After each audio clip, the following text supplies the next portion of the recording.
ಉಳ್ಳಾಲ ಸೈಯದ್ ಮದನಿ ದರ್ಗಾದ ಆಡಳಿತಗೂ ಒಳಪಡೆಯಿನ ಕಲ್ಲಾಪು ಹಿದಾಯತ್ ನಗರ ಅಲ್ ಹಿದಾಯ ಜುಮ್ಮಾ ಮಸೀದಿದ ಮುತಾಲಿಕೆಡು ಪರಿಸರದ ಗಣ್ಯ 4 ಜನ ದಾನಿಲೆನ ಸಹಕಾರಡು ಮಸೀದಿ ಸುತ್ತಮುತ್ತಲ್ದ ಮಾತಾ ಜಾತಿ ಧರ್ಮದ ಬಂಧುಲೆಗ್ 177 ಕುಟುಂಬಲೆಗ್ ಆರಿ ದಿನ ಬಳಕೆ ಸಾಮಗ್ರಿಗಳನ್ನು ಐತಾರ ಮಧ್ಯಾಹ್ನ ವಿತರಣೆ ಮಾಡ್ತೀರಿ.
ಕಲ್ಲಾಪು ಹಿದಾಯತ್ ನಗರದ ಅಲ್ ಹಿದಾಯ ಜುಮ್ಮಾ ಮಸೀದಿ ಉಳ್ಳಾಲ ದರ್ಗಾದ ಆಡಳಿತಗೂ ಒಳಪಡೆದು 135 ಕುಟುಂಬಲೆಯನ್ನು ಒಳಪಡೆಯಿನ ಕೇಂದ್ರ ಸ್ಥಾನವಾದ ಕಾರ್ಯಾಚರಿಸೊಂದುಂಡು. ಇಂದೆತ ಮುತಾಲಿಕೆಡು ದಾನಿಲೆನ ಸಹಕಾರಡು ಜಾತಿ ಧರ್ಮ ತೂವಂದೆ ಸುತ್ತಮುತ್ತಲ್ದ 177 ಕುಟುಂಬಲೆಗ್ ಅರಿ ಸಾಮಗ್ರಿಗಳನ್ನು ವಿತರಣೆ ಮನ್ಪುನ ಪುಣ್ಯದ ಬೇಲೆಗ್ ಉಳ್ಳಾಲ ಕೇಂದ್ರ ದರ್ಗಾ ಸಮಿತಿದ ಅಧ್ಯಕ್ಷರು ಜನಾಬ್ ಅಲ್ ಹಜ್ ಅಬ್ದುಲ್ ರಶೀದ್ ಚಾಲನೆ ಕೊರಿಯರು.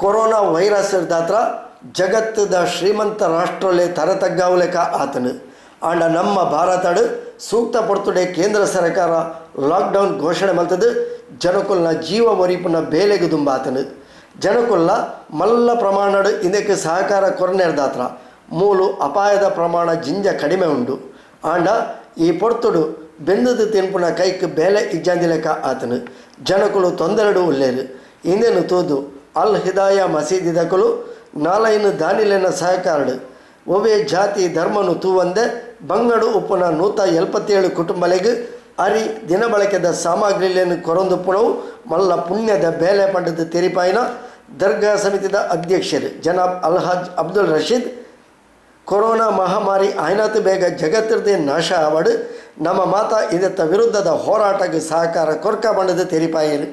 ಉಳ್ಳಾಲ ಕೇಂದ್ರ ಜುಮ್ಮಾ ಮಸೀದಿ ಮತ್ತು ಸೈಯದ್ ಮದನಿ ದರ್ಗಾ ಸಮಿತಿಯ ಅಧೀನಕ್ಕೆ ಒಳಪಟ್ಟ ಒಂದು ಕ್ಷೇತ್ರ, ಒಂದು ಮೊಹಲ್ಲ ಕಲ್ಲಾಪಿಗೆ ಸಂಬಂಧಪಟ್ಟಂಥ ಅಲ್ ಹಿದಾಯ ಜುಮ್ಮಾ ಮಸೀದಿ ಇರುವಂಥ ಈ ಒಂದು ನಗರ ಬಹಳ ಕಾಲದಿಂದ ಮದ್ರಸೆಗಳನ್ನು ನಡೆಸ್ತಾ ಬಂದು ಆಮೇಲೆ ಮಸೀದಿಯನ್ನು ಪ್ರಾರಂಭಿಸಿ ಅದರ ನಂತರ ಜುಮ್ಮಾ ಮಸೀದಿಯನ್ನು ಕೂಡ ಮಾಡುವುದರ ಮೂಲಕ ಈ ಪರಿಸರದಲ್ಲಿರುವಂಥ ಸುಮಾರು 135 ಕುಟುಂಬಗಳಿಗೆ ಒಂದು ಕೇಂದ್ರ ಸ್ಥಾನವಾಗಿ ಕಾರ್ಯನಿರ್ವಹಿಸ್ತಾ ಇದೆ. ಅಲ್ಹಮ್ದುಲಿಲ್ಲಾ ಉಳ್ಳಾಲದ ನಮ್ಮ ಕಾರ್ಯವ್ಯಾಪ್ತಿಗೆ ಬರುವಂಥ ಎಲ್ಲ ಮಸೀದಿ ಮೊಹಲ್ಲಗಳ ಪೈಕಿ ಹಿದಾಯತ್ ನಗರ ಅಂತ ಹೇಳುವಂಥ ಈ ಒಂದು ಪ್ರದೇಶ ಎಲ್ಲರಿಂದಲೂ ಪ್ರಶಂಸೆಗೆ ಪಾತ್ರವಾದಂಥ ಒಂದು ಏರಿಯಾ ಕೂಡ ಆಗಿದೆ ಅಂತ ಹೇಳಲಿಕ್ಕೆ ಸಂತೋಷ ಪಡ್ತಾ ಇದ್ದೇನೆ. ಇದೀಗ ನಾವೆಲ್ಲ ದೇಶದಲ್ಲಿ ಮಾತ್ರವಲ್ಲ ಜಗತ್ತಿನಲ್ಲಿಯೇ ಇವತ್ತು ಬಂದಂಥ ಒಂದು ಕರೋನಾ ವೈರಸ್ಸಿನ ಒಂದು ವಿಪತ್ತಿನಿಂದ ಅತಿ ಶ್ರೀಮಂತ ದೇಶ ಕೂಡ ಇವತ್ತು ತಲೆ ತಗ್ಗಿಸಿಕೊಂಡು ಮೌನವನ್ನು ಆಚರಿಸ್ತಾ ಇದೆ. ಆದರೆ ಭಾರತದಲ್ಲಿ ಸಕಾಲಕ್ಕೆ ಸರ್ಕಾರಗಳು ಎಚ್ಚೆತ್ತ ಕಾರಣ ಸರ್ಕಾರದ ನಿಬಂಧನೆಗಳನ್ನು ಜನತೆ ಪಾಲಿಸುವುದರ ಮೂಲಕ ಭಾರತದಲ್ಲಿ ಅತಿ ಹೆಚ್ಚು ಸಾವು ನೋವುಗಳು ಸಂಭವಿಸಿಲ್ಲ ಅಂತ ಹೇಳುವಂಥದ್ದು ತಮಗೆಲ್ಲ ತಿಳಿದಿದೆ. ಅದರಲ್ಲೂ ಕೂಡ ಕರ್ನಾಟಕದಲ್ಲಿ ಕೂಡ ಒಂದು ಈ ಕೊರೋನಾ ವೈರಸ್ಸು ತಗುಲಿ ಬಹಳ ಬೇಸರದಿಂದ ಸರ್ಕಾರ ಆರ್ಥಿಕ ಸ್ಥಿತಿ ಕುಂದಿದರೂ ಕೂಡ ಮಾನ್ಯ ಯಡಿಯೂರಪ್ಪನವರ ಈ ಇಳಿವಯಸ್ಸಿನಲ್ಲೂ ಕೂಡ ಸಾಕಷ್ಟು ಕೆಲಸ ಮಾಡಿಸುವುದರ ಮೂಲಕ ಪ್ರತಿಯೊಂದು ಜಿಲ್ಲಾಡಳಿತವನ್ನು ಎಚ್ಚರಿಸುವುದರ ಮೂಲಕ ಆ ಜಿಲ್ಲಾಡಳಿತವು ಜನತೆಯ ಒಂದು ಕಟ್ಟುನಿಟ್ಟಿನ ಒಂದು ಏನು ಲಾಕ್ಡೌನ್ ಇದೆ ಅದರ ಮೂಲಕ ಜನರನ್ನು ಮನೆಯಲ್ಲೇ ಇರುವಂತೆ ಮಾಡಿಕೊಂಡು ನಮ್ಮ ದಕ್ಷಿಣ ಕನ್ನಡ ಜಿಲ್ಲೆಯಲ್ಲಿ ಕೂಡ ಈ ಸೋಂಕಿನ ಒಂದು ಸಂಖ್ಯೆ ಇಳಿಮುಖವಾಗಿ ಇದೀಗ ಬಹಳವಾಗಿ ವಿರಳ, ಒಂದೇ ಒಂದು ಕೇಸ್ ಕೂಡ ಇಲ್ಲದಂಥ ಸ್ಥಿತಿಗೆ ಅಲ್ಲಾಹನು ನಮ್ಮನ್ನು ರಕ್ಷಿಸಿದ್ದಾರೆ. ಇದಕ್ಕೆ ಕಾರಣ ನಮ್ಮ ಯುವಕರು ಮನೆಮಂದಿಗಳು ಸರ್ಕಾರದ ಆಜ್ಞೆಯನ್ನು ಪಾಲಿಸಿಕೊಂಡು ಮಾಡಿದಂಥ ಒಂದು ವ್ಯವಸ್ಥೆಯ ಅಡಿಯಲ್ಲಿ ಆಗಿದೆ. ಆದರೆ ಈ ಒಂದು ಸಂದರ್ಭದಲ್ಲಿ ದಿನನಿತ್ಯದಲ್ಲಿ ದುಡಿದು ತಿನ್ನುವಂಥ ಸಣ್ಣ ಪುಟ್ಟ ಗ್ಯಾರೇಜ್ಗಳಂಥ ಕೆಲಸ ಮಾಡುವಂಥ ಯುವ ಸಮೂಹಕ್ಕೆ ಇವತ್ತು ಕೆಲಸ ಇಲ್ಲದಾಗಿ ಹಸಿವಿನಿಂದ ನರಳುವಂಥ ಪರಿಸ್ಥಿತಿ ನಿರ್ಮಾಣ ಆಗ್ತಾ ಇರುವುದನ್ನು ಕಂಡು ಈ ಒಂದು ಹಿದಾಯ ಜುಮಾ ಮಸೀದಿಯ ಆಡಳಿತ ಸಮಿತಿಯವರು ಹಾಗೂ 4-5 ಮಂದಿ ಕೊಡುಗೈ ದಾನಿಗಳ ಒಂದು ಸಹಾಯ ಹಸ್ತದಿಂದ ಇವತ್ತು ಈ ಪ್ರದೇಶದಲ್ಲಿರುವಂಥ 177 ಕುಟುಂಬಕ್ಕೆ, ಇಲ್ಲಿ ಬರೇ ಮುಸಲ್ಮಾನರಿಗೆ ಮಾತ್ರ ಅಂತಲ್ಲ, ಇಲ್ಲಿ ಇರುವಂಥ ವಾಸ ಇರುವಂಥ 10 ಹಿಂದೂ ಕುಟುಂಬಕ್ಕೆ ಕೂಡ ಈ ಒಂದು ದಿನನಿತ್ಯದ ಉಪಯೋಗಕ್ಕೆ ಬೇಕಾಗುವಂಥ ಆಹಾರ ಸಾಮಗ್ರಿಗಳ ನಾನು ಕಂಡದರಲ್ಲಿ ಒಂದು ಈ ಕಿಟ್ಟು ಬಹಳ ಒಂದು ರಂಜಾನಿಗೆ ಉಪಯುಕ್ತ ಆಗುವಂಥ ಕಿಟ್ಟು ಥರ ಕಾಣ್ತಾ ಇದೆ. ಇಲ್ಲಿ ಕೂಡ ಇಷ್ಟು ದೊಡ್ಡ ದೊಡ್ಡ ಕಿಟ್ಟನ್ನು ನಾನು ಕಾಣಲಿಲ್ಲ. ಅಲ್ಹಮ್ದುಲಿಲ್ಲಾ, ಒಂದು ಉತ್ತಮವಾದ ಕೆಲಸವನ್ನು ಮಾಡುವುದರ ಮೂಲಕ ಹಸಿವಿನಿಂದಾಗಿ ಯಾರು ನರಳಬಾರದು, ಕಷ್ಟಪಡಬಾರ್ದು ಎಂಬಂಥ ಒಂದು ಉದ್ದೇಶದಿಂದ ಈ ಒಂದು ಮಹತ್ ಕಾರ್ಯವನ್ನು ತಾವುಗಳು ಮಾಡಿದ್ದೀರಿ. ಅದಕ್ಕಾಗಿ ನಾನು ಉಳ್ಳಾಲ ಸೈಯದ್ ಮದನಿ ಆಡಳಿತ ಸಮಿತಿಯ ಪರವಾಗಿ ಹಾರ್ದಿಕವಾಗಿ ಅಭಿನಯಿಸ್ತಾ ಇದ್ದೇನೆ. ಮಾತ್ರವಲ್ಲ, ಈ ಒಂದು ಕೊಡುಗೆ ಅಲ್ಲಾಹು ರಬ್ಬುಲ್ ಇಜ್ಜತ್ ಅದನ್ನು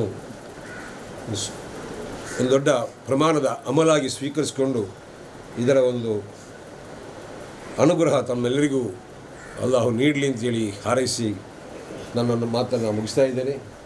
ಇನ್ನೂ ಕೂಡ ಹೆಚ್ಚಿನ ಸಂಖ್ಯೆಯಲ್ಲಿ ಬಡಬಗ್ಗರಿಗೆ ಸಹಾಯ ಮಾಡುವಂಥ, ಕಷ್ಟದಲ್ಲಿರುವಂಥವರ ರೋಗಿಗಳ ಬಗ್ಗೆ ಕಾಳಜಿ ವಹಿಸುವಂಥ ಆ ಒಂದು ನಿಯತ್ತು ಸದಾ ನಿಮ್ಮ ಮುಂದೆ ಸಾಗಿ ಬರಲಿ ಅಂತ ಹಾರೈಸಿ, ಇನ್ನೊಮ್ಮೆ ಈ ಕೊರೋನಾದಿಂದ ಸಂಕಷ್ಟದಲ್ಲಿ ಪಡುವಂಥ ಪ್ರತಿಯೊಬ್ಬ ನಾಗರಿಕನಿಗೆ ಬೇಕಾಗಿ ನಮ್ಮ ಜಿಲ್ಲೆ, ನಮ್ಮ ರಾಜ್ಯ, ನಮ್ಮ ರಾಷ್ಟ್ರ ಇದರ ಒಂದು ಸೋಂಕಿನಿಂದ ವಿಮುಕ್ತವಾಗಲಿಕ್ಕೆ ಅಲ್ಲಾಹನಲ್ಲಿ ನಾವೆಲ್ಲ ಪ್ರಾರ್ಥನೆ ಮಾಡಬೇಕು ಅಂತ ಹೇಳಿಕೊಂಡು, ಇವತ್ತು ಯಾಕೆ ನಾವು ಪ್ರಾರ್ಥನೆ ಮಾಡಬೇಕು ಅಂತ ಹೇಳಿದರೆ, ನಾವು ಯಾವುದೇ ವಿಷಯ ಇದ್ದರೂ ಕೂಡ ಅಲ್ಲಾಹನ ಮೊರೆ ಹೋಗುವವರು, ಪ್ರತಿಯೊಂದು ವಿಚಾರಕ್ಕೂ ನಾವು ಅಲ್ಲಾಹನಲ್ಲಿ ಬೇಡುವವರು.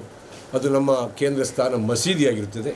ಆದರೆ ಅಂಥ ಮಸೀದಿ ಇವತ್ತು ಬಂದ್ ಮಾಡಲ್ಪಟ್ಟು ನಮಾಜ್ ಕೂಡ ನಿರ್ವಹಣೆ ಮಾಡದೆ, ಜುಮ್ಮಾ ನಮಾಜ್ ಕೂಡ ಇಲ್ಲದೆ, ಈಗ ಮುಂದಿನ ದಿನದಲ್ಲಿ ಬರುವಂಥ ರಂಜಾನ್ನ ತಿರಾವಿ ಕೂಡ ನಮಾಜ್ ಕೂಡ ಇಲ್ಲದೆ ಕಂಗಾಲದಂತೆ ಪರಿಸ್ಥಿತಿಯಲ್ಲಿ ಪ್ರತ್ಯೇಕವಾಗಿ ಅಲ್ಲಾಹನ ಸಂದೇಶ ಇದೆ, ಭೂಮಿಯ ಮೇಲೆ ಕಕ್ಕಸು ಮತ್ತು ಪಾಯ್ಖಾನೆ ಟಾಯ್ಲೆಟ್ ಮತ್ತು ಚರಂಡಿಯನ್ನು ಬಿಟ್ಟು ಮುಕ್ಕಿದ ಭೂಮಿ ಪ್ರತಿ ಜಾಗ ಕೂಡ ಅದು ಮಸ್ಜಿದ್ ಆಗಿರುತ್ತದೆ.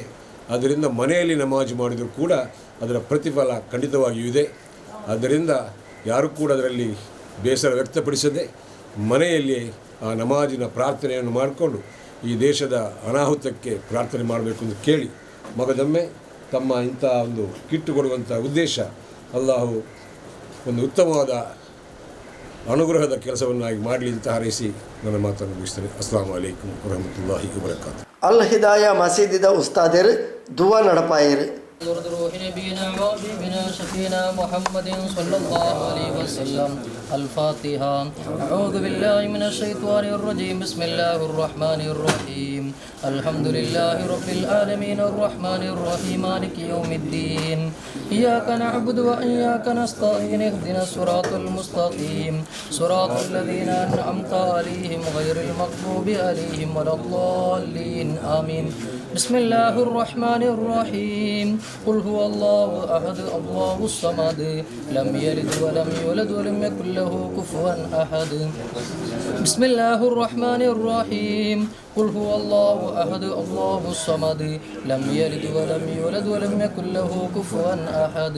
بسم الله الرحمن الرحيم. قل هو الله أحد الله الصمد لم يلد ولم يولد ولم يكن له كفوا أحد. بسم الله الرحمن الرحيم. قل أعوذ برب الفلق من شر ما خلق ومن شر غاسق إذا وقب ومن شر النفاثات في العقد ومن شر حاسد إذا حسد. بسم الله الرحمن الرحيم. قل أعوذ برب الناس ملك الناس إله الناس من شر الوسواس الخناس الذي يوسوس في صدور الناس من الجنة والناس. الحمد لله رب العالمين. الحمد لله الذي أنعم علينا وحدانا إلى دين الإسلام حمدا يوافي نعمه ويكافئ مزيدا. اللهم صل وسلم على رسولك سيدنا مولانا محمد. اللهم أوصل مثل ثواب ما قرأناه من القرآن العظيم. هذه هدية واصلة ورحمة نازلة بركة شاملة منا إلى حضرة حبيبنا وشفيئنا مرشدنا منجينا وهادينا وموشوقنا وقرة أعيننا محمد صلى الله عليه وسلم. وقنا شر ما قضيت. اللهم ادفع بلياتنا يا دافع البليات. اللهم ادفع بلياتنا يا دافع البليات. اللهم ادفع قرونا يا دافع البليات. اللهم اعز الإسلام والمسلمين واذل الشرك والمشركين. اللهم ربنا آتنا خير الدنيا وخير الآخرة واشرف عنا شر الدنيا وشر الآخرة. اللهم سلمنا من آفات الدارين. اللهم سلمنا من أهلنا وأولادنا وأصحابنا من كل مهنة وفتنة وبوس وضير إنك على كل شيء قدير. اللهم ربنا آتنا في الدنيا حسنة وفي الآخرة حسنة وقنا عذاب النار. ربنا تقبل منا إنك أنت السميع العليم وتب علينا إنك أنت التواب الرحيم. اللهم اغفر للمؤمنين والمؤمنات والمسلمين والمسلمات آمين برحمتك يا أرحم الراحمين. سيدنا محمد وعلى آله وصحبه أجمعين. سبحان ربك رب العزة عما يصفون وسلام على المرسلين والحمد لله رب العالمين بفضله. صلى الله على محمد صلى الله عليه وسلم. صلى الله على محمد صلى الله عليه وسلم. اللهم صل على محمد. ಅಲ್ ಹಿದಾಯ ಮಸೀದಿದ ಅಧ್ಯಕ್ಷರು ಜನಾಬ್ ಬಿ ಅಬ್ದುಲ್ ಹಮೀದ್, ಕಾರ್ಯದರ್ಶಿ ಅಬ್ದುಲ್ ಗಫೂರ್, ಕೋಶಾಧಿಕಾರಿ ಎನ್.ಎಸ್. ಮೊಹಮ್ಮದ್ ಹಾಜಿ, ಸದಸ್ಯರು ಎಸ್. ಉಮರಬ್ಬ, ಅಬ್ದುಲ್ ಲತೀಫ್, ಅಬ್ದುಲ್ ರಜಾಕ್, ಖಾಲಿದ್, ಉಸ್ಮಾನ್ ಹಾಜಿ ಇಂಚಿತಿ ಪ್ರಮುಖರು ಕಾರ್ಯಕ್ರಮದ ಮುತಾಲಿಕೆಡಿತ್ತೇರು. ಸಮಿತಿ ಸದಸ್ಯರು ರಜಾಕ್ ಎದುಕೊಂದು ಸೊಲ್ಮೆ ಸಂದಾಯರು. ಈ ಕಾರ್ಯಕ್ರಮಕ್ಕೆ ಹೇಳಿದ ಕೂಡಲೇ ತಕ್ಷಣ ಅನುಮೋದಿಸಿ ನಮ್ಮ ಕರೆಗೆ ಹೋಗೊಟ್ಟು ಬಂದು ನಮ್ಮ ಈ ಕಾರ್ಯವನ್ನು ನಡೆಸಿಕೊಟ್ಟ ಉಲ್ಲಾಲ ಸೈಯದ್ ಮದನಿ ದರ್ಗಾದ ಅಧ್ಯಕ್ಷರಾದ ಅಬ್ದುಲ್ ರಶೀದ್ ಹಾಜಿ ಅವರಿಗೆ ನಮ್ಮ ಊರಿನ ನಮ್ಮ ಮೊಹಲ್ಲದ ಅಲ್ ಹಿದಾಯ ಜುಮ್ಮಾ ಮಸೀದಿ ಪರವಾಗಿ ನಾನು ಧನ್ಯವಾದವನ್ನು ಅರ್ಪಿಸ್ತೇನೆ. ಕಮಿಟಿಯ ಸದಸ್ಯರಾದ ಎಸ್. ಉಮ್ಮರಬ್ಬ, ನಮ್ಮ ಪ್ರೆಸಿಡೆಂಟ್ ಆದ ನಮ್ಮ ಜುಮ್ಮಾ ಮಸೀದಿಯ ಅಧ್ಯಕ್ಷರಾದ ಬಿ. ಅಬ್ದುಲ್ ಹಮೀದ್ ಅವರು, ಕಾರ್ಯದರ್ಶಿಯಾದ ಅಬ್ದುಲ್ ಗಫೂರ್ ಹಾಗೂ ಖಜಾಂಚಿಯಾದ ಎನ್.ಎಸ್. ಮೊಹಮ್ಮದ್ ಹಾಜಿ ಅವರಿಗೂ, ಅಬ್ದುಲ್ ಲತೀಫ್ ಅವರಿಗೂ ಹಾಗೂ ಅಬ್ದುಲ್ ರಜಾಕ್ ಹಾಗೂ ನಮ್ಮ ಖಾಲಿದ್ ಜೆ ಹಾಗೂ ಉಸ್ಮಾನ್ ಹಾಜಿ ಅವರು ಅಲ್ಲದೆ ನಮ್ಮ ಆಸುಪಾಸಿನ ಸರ್ವ ಮಿತ್ರರಿಗೂ ನಾನು ನಮ್ಮ ಅಲ್ ಹಿದಾಯ ಜುಮ್ಮಾ ಮಸೀದಿ ಪರವಾಗಿ ಹಾರ್ದಿಕ ಅಭಿನಂದನೆಯನ್ನು ಹಾಗೂ ಧನ್ಯವಾದಗಳನ್ನು ಅರ್ಪಿಸುತ್ತಿದ್ದೇನೆ. ನಮ್ಮ ಈ ಕಾರ್ಯಕ್ರಮದ ಪರವಾಗಿ ಆಗಮಿಸಿದಂಥ ನಮ್ಮ ಮುವಜ್ಜಿಮ್ ದುವಾ ನೆರವೇರಿಸಿದ ನಮ್ಮ ಮಸೀದಿಯ ಉಸ್ತಾದ್ರವರಿಗೂ ನಮ್ಮ ಹಿದಾಯತ್ ನಗರದ ಪರವಾಗಿ ನಾನು ಅಭಿನಂದನೆಯನ್ನು ಅರ್ಪಿಸ್ತಾ ಇದ್ದೀನಿ.